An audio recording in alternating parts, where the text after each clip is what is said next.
There used to be a phenomenon where at a certain time in the day, people around the world would gather around and watch TV at the exact same time, watching the same episode as everyone else, having a shared experience.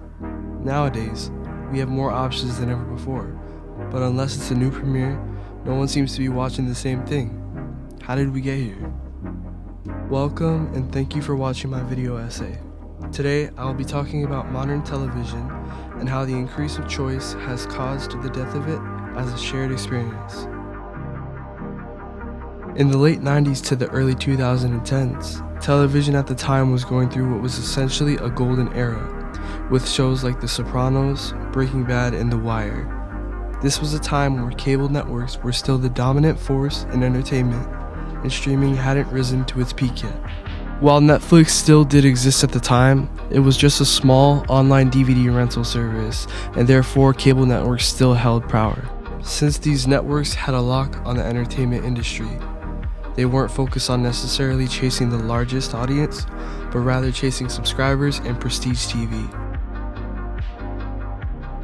Because services like AMC and HBO didn't necessarily rely on advertising for its income, it allowed for the dramas on their networks to have more creative freedom, complex anti-heroes and villains, season-long narratives, and just an overall higher production quality.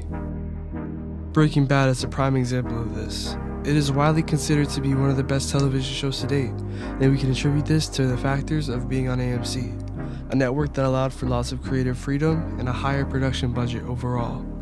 Walter White, the main character of Breaking Bad, is also the prime example of a complicated anti-hero, which is also allowed to happen because of the freedom the business model gives the network.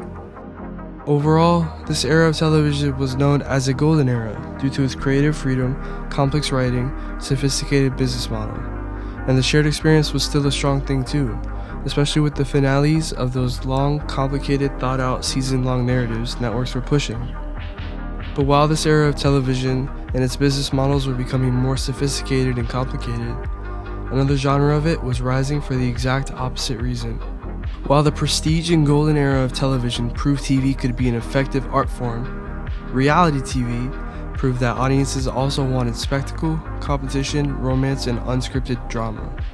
Reality TV began to rise to its peak within the 2000s and 2010s, and the reason producers and networks bought in on this concept were, for one, the viewership. More people were tuning in than ever before to see what kinds of drama, romantic encounters, or funny moments would happen in each episode.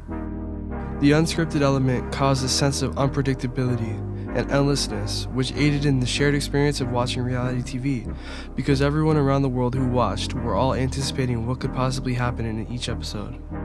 It's also easy to watch for casual viewing because most reality shows like Survivor, Love Island, and Naked and Afraid rely on simple concepts to create a show, and causes it to be easier to follow rather than the complex narratives of the prestige era.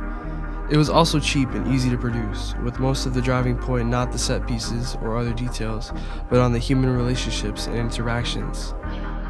The success of this business model and television type lets networks and companies know that viewers weren't just consuming the stories, but also they were consuming the whole content as a whole through a shared experience.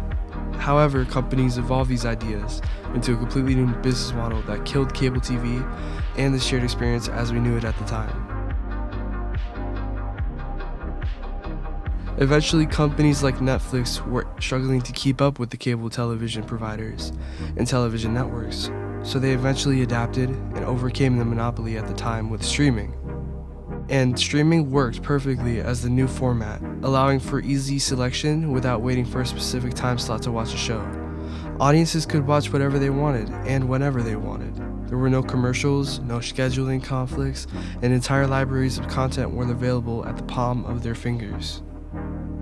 People loved it, and over the years, Netflix and other streamers like it rose to the top, making cable TV the new underdog of entertainment. Millions would now have the luxury of streaming any movie or show available on the platform at any time, with no schedules and without having to deal with any clunky on-demand systems. But the real shift and where their shared experience truly died is when Netflix embraced binge culture. Rather than releasing one episode per week, entire seasons could be watched in a single weekend. While this was convenient and fun for viewers, it essentially changed the way people experience television as a whole, and killed the shared experience, and also the analysis of shows. Think about a show like Breaking Bad, as we mentioned earlier. Episodes aired weekly, giving audience time to discuss theories, analyze character decisions, and build anticipation for what would happen next. The conversations lasted for months. Now, with the new business model, one person finishes the season on release day, another person could watch it over a month, and some people never even get around to watching it at all. Everyone is on a different schedule. The result is that television became more personalized and less of a shared experience. Streaming services also created another issue, splitting audiences due to choices. In the cable era, most people were choosing from the same collection of channels. Today, content is spread wide across Netflix, Hulu, Disney+, Max, Prime Video, Apple TV, Peacock, and countless other streaming platforms. Instead of one giant audience watching a few major shows, there are now smaller audiences watching thousands of different programs and movies. This increase in choice gave viewers more freedom than ever before, but it also meant there were fewer opportunities for everyone to be watching the same thing at the exact same time. Which leads me to my next point, about social media in the modern era. Ironically, social media has both helped and hurt television as a shared experience. With platforms like TikTok, YouTube, Reddit, and X, it allows fans to discuss shows instantly. Reactions, theories, edits, and memes can spread across the internet within minutes. And in some cases, these platforms have even revived interest in older shows years after they ended. However, social media also accelerates the speed of which these conversations happen. A major plot twist might take over discussions for a few days before everyone moves on to the next trending topic. Because there is so much content competing for our attention, very few shows are able to maintain cultural relevance for long periods of time. Despite this, there are still exceptions in which there is still a shared experience. Shows like The Stranger Things or The Last of Us managed to create large-scale conversations because they returned to a weekly release schedule or generated enough build-up and excitement to become culturally relevant. But these moments are becoming increasingly rare and more fabricated compared to previous decades. Which brings me to my conclusion. The death of television as a shared experience did not happen because television became worse. In many ways, television today is better than it has ever been.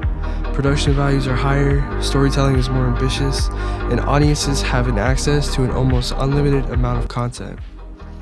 The problem is that an abundance of options and platforms came at the cost of the shared experience. The same technology that gave viewers freedom also removed the need for everyone to gather around the screen at the exact same time, and what was once a shared experience became an individual and personalized one. Instead of asking, "Did you watch last night's episode?" nowadays we ask, "Have you even seen this show yet?" And that small change says everything about how television has evolved. Thank you guys for watching and listening to my video essay. Hopefully you enjoyed, and make sure to have a great day. Subscribe if you want to, and goodbye.